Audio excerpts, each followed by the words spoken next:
မင်္ဂလာပါခင်ဗျာကျွန်တော်ရဲ့ YouTube channel မှာကြိုဆိုလိုက်ပါတယ်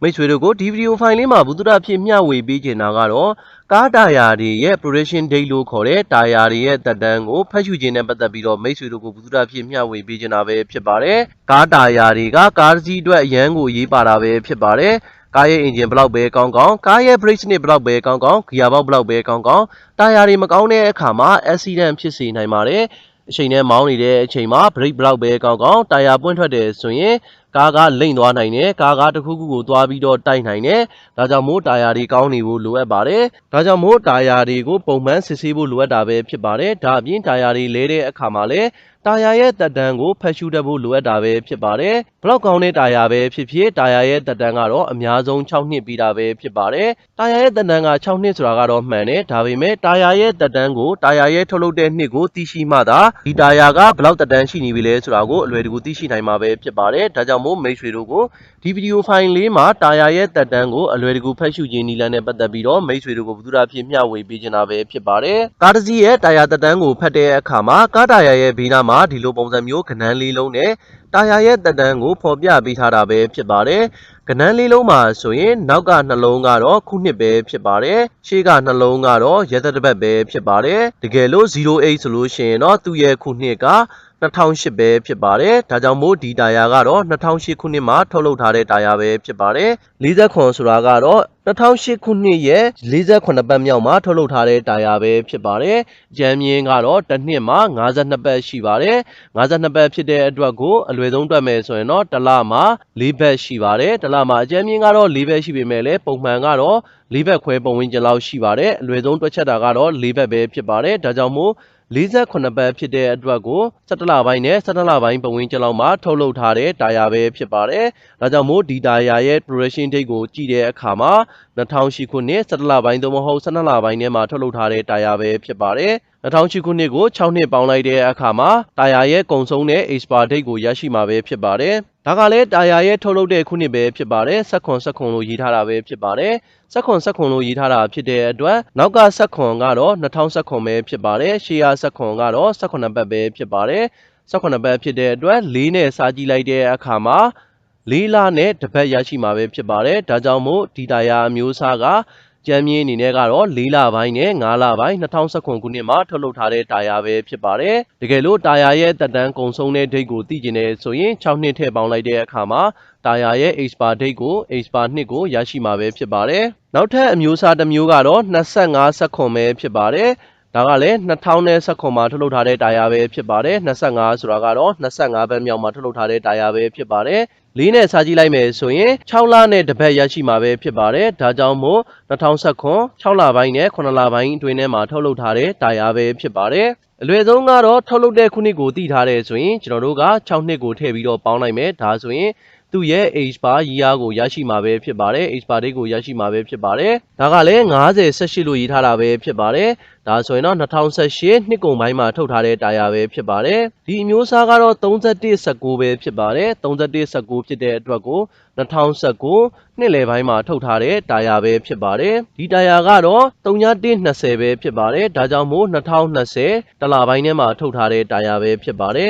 မိတ်ဆွေတို့ကိုထပ်မံရှင်းပြခဲ့သလိုပဲတာယာရဲ့ production date ကိုဖတ်တတ်ဖို့လိုအပ်တာပဲဖြစ်ပါတယ်တာယာရဲ့ production date ကိုဖတ်တတ်သွားတယ်ဆိုရင်တာယာရဲ့ထုတ်လုပ်ထားတဲ့ခုနှစ်ကိုဖတ်တတ်သွားတယ်ဆိုရင်6နှစ်ထည့်ပြီးတော့ပေါင်းတဲ့အခါမှာတာယာရဲ့ကုန်ဆုံးတဲ့ခုနှစ်ကိုရရှိမှာပဲဖြစ်ပါတယ်။ဘာကြောင့်တာယာရဲ့ထုတ်လုပ်တဲ့ခုနှစ်ကိုဖတ်ဖို့လိုအပ်တာလဲ။တချို့တာယာတွေကရောင်းတဲ့ဆိုင်မှာပဲအချိန်ကြာကြီးကုန်ဆုံးစေတာပဲဖြစ်ပါတယ်။တာယာကိုတူလောင်ထားတဲ့ဒိတ်ကြာသွားတဲ့အခါမှာလည်းတာယာရဲ့ပန်းတွေကတော့ကောင်းတယ်ဒါပေမဲ့တာယာရဲ့တက်တန်းကုန်သွားတဲ့အခါမှာတာယာကတိုက်ဆွေးပုံစံဖြစ်သွားတယ်။ကားမှာတက်ပြီးတော့အသုံးပြုတဲ့အခါမှာ high speed နဲ့မောင်းတာပဲဖြစ်ဖြစ် weight တင်တဲ့အချိန်ပဲဖြစ်ဖြစ်တိုက်ဆွေးဖြစ်နေတဲ့အတွက်ကိုတာယာကအလွယ်တကူပွင့်ထက်စေနိုင်တာပဲဖြစ်ပါတယ်။ high speed နဲ့မောင်းနေတဲ့အချိန်မှာကားတာယာနဲ့လမ်းရဲ့မျက်နှာပြင်နဲ့ပုတ်တိုက်တာကြောင့်အပူချိန်လဲတက်လာမယ်အဲ့ဒီခါမှာတာယာကအလွယ်တကူပွင့်ထွက်စေနိုင်တာပဲဖြစ်ပါတယ်ဒါကြောင့်မို့တာယာရဲ့သက်တမ်းကိုအများဆုံးအနေနဲ့6နှစ်ပဲပြီးတာပဲဖြစ်ပါတယ်6နှစ်ပြည့်တယ်ဆိုရင်တော့ဘယ်တာယာမျိုးစားပဲဖြစ်ဖြစ်ဘလောက်ကောင်းတာပဲဖြစ်ဖြစ်လ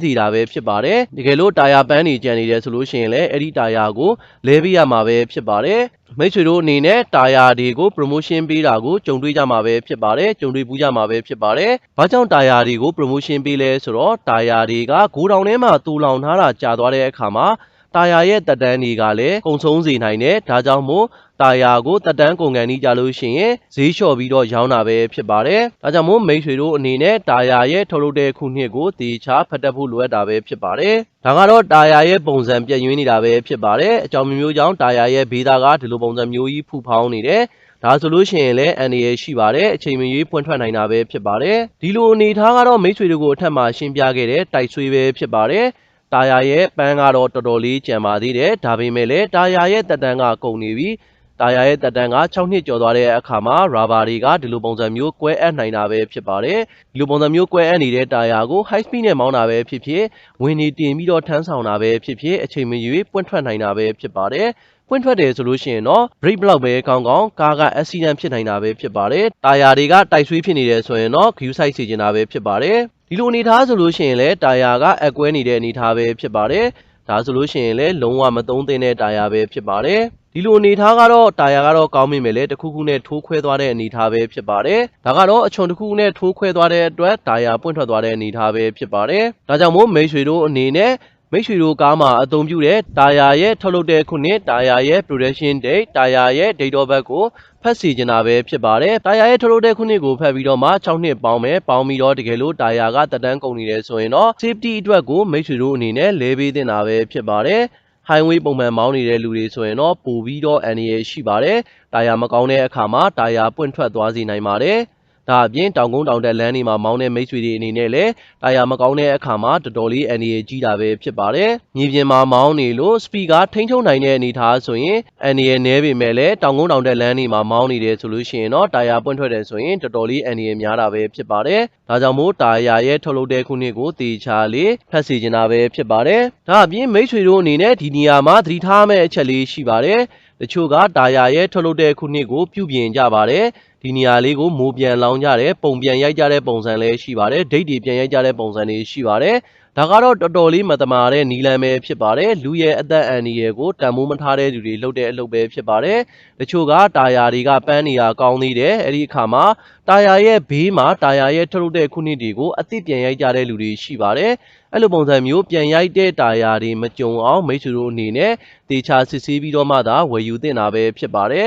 တကယ်လို့အဲ့လိုပုံစံမျိုးတာယာဒိတ်တွေကိုမတမာတဲ့နီးနဲ့ရိုက်နှိပ်ထားတဲ့ဆိုရင်အဲ့ဒီတာယာမျိုးစားကိုအသုံးပြုမိတဲ့အခါမှာတာယာပွင့်ထွက်စေနိုင်ပါတယ်။ဘာကြောင့်လဲဆိုတော့ဒိတ်လွန်သွားတဲ့တာယာတွေကိုဒိတ်အသစ်ပြန်ရိုက်ထားတာဖြစ်တဲ့အတွက်ကိုတာယာရဲ့ပန်းတွေကတာယာရဲ့အသားတွေကတိုက်ဆွေးဖြစ်နေတာပဲဖြစ်ပါတယ်။ဆွေးမြေ့နေတာပဲဖြစ်ပါတယ်။ဒါဆိုရင်တော့အချိန်မရွေးပွင့်ထွက်စေနိုင်တာပဲဖြစ်ပါတယ်။ဒါကိုလည်းတေချာ view site စေချင်တာပဲဖြစ်ပါတယ်။မိတ်ဆွေတို့အနေနဲ့ကားတာယာတွေရဲ့တက်တန်းကိုရှည်စေခြင်းနဲ့ဆိုရင်ဒီအချက်လေးတွေကိုလည်း view site စေချင်တာပဲဖြစ်ပါတယ်နံပါတ်1တာယာရဲ့ pressure ကိုပုံမှန်ချိန်ကြည့်မယ်နံပါတ်2တာယာတွေကိုပုံမှန်စစ်ဆေးမယ်နံပါတ်3တာယာတွေရဲ့ balance တွေကိုစစ်ဆေးမယ်နံပါတ်4တာယာတွေကို rotation လုပ်ပြီးတော့လှည့်ပြီးတော့သုံးမယ်နံပါတ်5 wheel alignment ကိုလည်းပုံမှန်စစ်ဆေးမယ်နံပါတ်6ကားကိုလည်း overload အနေနဲ့မသုံးစေချင်ပါဘူးနံပါတ်1အနေနဲ့ကတော့တာယာရဲ့ pressure ကိုပုံမှန်စစ်ဆေးပေးဖို့လိုအပ်တာပဲဖြစ်ပါတယ်ချိန်ကြည့်ပေးဖို့လိုအပ်တာပဲဖြစ်ပါတယ်တာယာရဲ့ဖိအားကသတ်မှတ်တဲ့ဖိအားထက်လည်းအများကြီးမထိုးရပါဘူးသတ်မှတ်ထားတဲ့ဖိအားထက်လည်းညော့နေလို့မရပါဘူးသတ်မှတ်ထားတဲ့ဖိအားကကားရဲ့တကားပေါင်မှာရေးထားတာဖြစ်တဲ့အတွက်မိတ်ဆွေတို့အနေနဲ့အလွယ်တကူဖတ်ရှုပြီးတော့ကားတာယာရဲ့လေပေါင်ကိုချိန်ကြည့်ပေးလို့ရမှာပဲဖြစ်ပါတယ်ဒါအပြင်တာယာတွေကိုပုံမှန်စစ်ဆေးပေးတင်တာပဲဖြစ်ပါတယ် highway ထွက်တာပဲဖြစ်ဖြစ်မြို့ရင်းမောင်းတာပဲဖြစ်ဖြစ်တာယာရဲ့ပန်းတွေကြားထဲမှာခဲတွေညက်နေတာဒါမှမဟုတ်ရင်တာယာရဲ့ပန်းတွေကကုန်နေတာတာယာရဲ့ပန်းတွေကခုတ်စားမှုမညီတာဒါတွေကိုလည်းပုံမှန်စစ်ဆေးပေးဖို့လိုအပ်တာပဲဖြစ်ပါတယ်နံပါတ်3အနေနဲ့ကတော့တာယာရဲ့ balance ကိုလည်းချိန်ညှိပေးဖို့လိုအပ်တာပဲဖြစ်ပါတယ်တချို့ကတော့တာယာအသစ်လဲတယ်တာယာရဲ့ balance ကိုမချိန်ညှိဘူးဒါပေမဲ့ကားမောင်းတဲ့အခါမှာဆီယာရင်ခွေတုံခါတဲ့ပြဿနာတွေကြုံတွေ့စေနိုင်တာပဲဖြစ်ပါတယ်ဒါကလည်းတာယာရဲ့ balance မညီတဲ့ပြဿနာကြောင့်လည်းဒီလိုပြဿနာကြုံတွေ့စေနိုင်တာပဲဖြစ်ပါတယ်ထုတ်လုပ်တဲ့အားနည်းချက်ကြောင့်ပဲဖြစ်ဖြစ်အကြောင်းမျိုးကြောင့်ပဲဖြစ်ဖြစ်တာယာရဲ့ balance မညီတဲ့အခါမှာဆီယာရင်တုံခါတဲ့ပြဿနာကားလူးနေတဲ့ပြဿနာတွေကိုကြုံတွေ့စေနိုင်တာပဲဖြစ်ပါတယ်ဒါကြောင့်မို့တာယာလဲတဲ့အခါတိုင်း wheel balance ကိုချိန်စေချင်တာပဲဖြစ်ပါတယ်တာယာ balance ကိုချိန်စေချင်တာပဲဖြစ်ပါတယ်နံပါတ်4အနေနဲ့ကတော့တာယာ rotation ပဲဖြစ်ပါတယ်ကားတာယာတွေကိုလေးဘိန်းရှိတယ်ဆိုရင်လေးဘိန်းလုံးကိုလှည့်ပြီးတော့သုံးစေချင်တာပဲဖြစ်ပါတယ်တချို့ရဲ့ spare တာယာတွေက normal တာယာနဲ့တူပါတယ်ဒါဆိုရင်တော့ spare တာယာနဲ့ ချိန်ပြီးတော့အကုန်လုံးကိုသုံးစီချင်တာပဲဖြစ်ပါတယ်ရှေ့ရက်ကားတွေဆိုလို့ရှိရင်တော့ရှေ့နှဘိန်းကိုနောက်ကိုပို့မယ်နောက်နှဘိန်းကိုရှေ့ကိုပို့တဲ့ပုံစံတွေနောက်ရက်ကားတွေမှာဆိုလို့ရှိရင်လည်းနောက်ကတွန်းတဲ့ကားတွေမှာဆိုလို့ရှိရင်လည်းနောက်နှဘိန်းကိုရှေ့ကိုပို့မယ်ရှေ့နှဘိန်းကိုနောက်ကိုပို့မယ်ဒီလိုပုံစံမျိုးနဲ့တာယာ rotation တွေကိုလည်းလှုပ်စေချင်တာပဲဖြစ်ပါတယ်ဒါကတော့တာယာတက်တန်းကိုရှည်ကြစီတာပဲဖြစ်ပါတယ်နံပါတ်5ကတော့ wheel alignment ပဲဖြစ်ပါတယ်ကားရဲ့ wheel alignment ကမညီတဲ့အခါမှာတာယာရဲ့ပန်းတွေကိုခုတ်စားစေနိုင်တာပဲဖြစ်ပါတယ်ဒါကြောင့်မို့ wheel alignment ကိုလည်းပုံမှန်စစ်ဆေးချိန်ညှိပေးဖို့လိုအပ်တာပဲဖြစ်ပါတယ်နံပါတ်6အနေနဲ့ကတော့ကားကို overload မသုံးစေချင်တာဖြစ်ပါတယ် overload သုံးတဲ့အခါမှာတာယာမှာဝင်ပြီးတယ်အောက်ပိုင်းစနစ်ကိုလည်းမြန်ပျက်စီးစေနိုင်တယ်တာယာတွေရဲ့တက်တန်းကိုလည်းတိုးစေနိုင်တာပဲဖြစ်ပါတယ်ဒါအပြင်တာယာတွေမှာကားနဲ့ကိုက်ညီတဲ့တာယာ site ကိုသာအသုံးပြုစေချင်တာပဲဖြစ်ပါတယ်ကားနဲ့ကိုက်ညီတဲ့တာယာမဟုတ်ဘူးဆိုရင်တာယာ site ကမကိုက်ညီတဲ့အခါမှာဂီယာပေါက်တွေအင်ဂျင်တွေကပို့ပြီးရုံးရတာဖြစ်တဲ့အတွက်အင်ဂျင်တွေဂီယာတွေရဲ့တက်တန်းကိုလည်းတိုးစီနိုင်တာပဲဖြစ်ပါတယ်ဒါကတော့တာယာတက်တန်းကိုရှည်ကြစေခြင်းနဲ့ဆိုလို့ရှိရင်မိတ်ဆွေတို့အနေနဲ့လိုက်နာသင့်တဲ့အရေးကြီးတဲ့အချက်လေးတွေပဲဖြစ်ပါတယ်မိတ်ဆွေတို့ကိုဒီဗီဒီယိုဖိုင်လေးမှာဘုဒ္ဓအဖြစ်မျှဝေပေးခဲ့တာကတော့ကားတာယာတွေတက်တန်းကိုဘယ်လိုပုံစံမျိုးဖတ်ရှုလို့ရလဲဒါနဲ့ပတ်သက်ပြီးတော့မိတ်ဆွေတို့ကိုဘုဒ္ဓအဖြစ်မျှဝေပေးခဲ့တာပဲဖြစ်ပါတယ်ကျွန်တော်ရဲ့ဗီဒီယိုဖိုင်လေးကိုအဆုံးထိကြည့်ရှုပေးတဲ့အတွက်ကျေးဇူးအများကြီးတင်ပါတယ်ခင်ဗျာ